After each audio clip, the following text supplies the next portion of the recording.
তখন লাগেনি।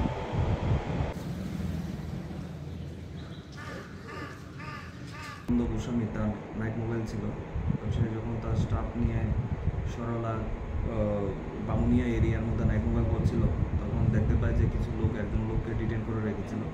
সে সাসপিসিয়াসলি সেখানে ঘোরাফেরা করছিল। তো মানুষের সন্দেহ হয়, তখন তাদেরকে ডিটেন করে রাখি তাকে। তো যথারীতি আমাদের অফিসার সিচুয়েশন দেখতে পেয়ে সেখানে যায় এবং তাদের সাথে কথা বলে। তো ওই লোকটাকেও জিজ্ঞাসা করে যে তোমার নাম কি। সে এক এক সময় এক এক নাম বলছিল এবং তার বাড়ি এক এক সময় এক এক কথা বলছিল।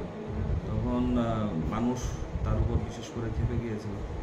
তো ওই এরিয়াতে বিশেষ করে অনেক ধরনের বিগত দিনেও চুরি হয়েছিল। তো মানুষের সন্দেহ ছিল সে এইসব ক্রাইমে হয়তো বা জড়িত অন্য জায়গা থেকে এসেছিল।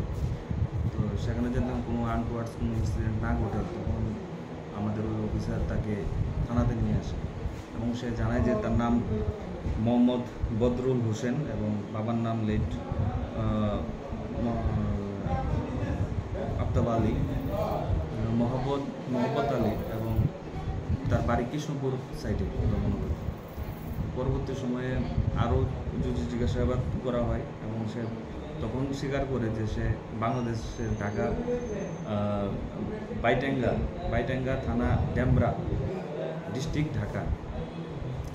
সে একজন বাংলাদেশি ন্যাশনাল এবং কাজের উদ্দেশ্যে সে বজননগর সাইডের যে বিএপিএ আছে সেই বর্ডার এরিয়া দিয়ে আমাদের ইন্ডিয়াতে প্রবেশ করেছে এবং তার কাছে কোনো ভ্যালিড ডকুমেন্টস নেই।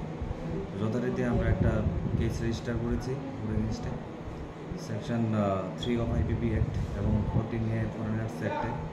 আগামীকালকে ওকে কোর্টে আমরা ফরওয়ার্ড করব।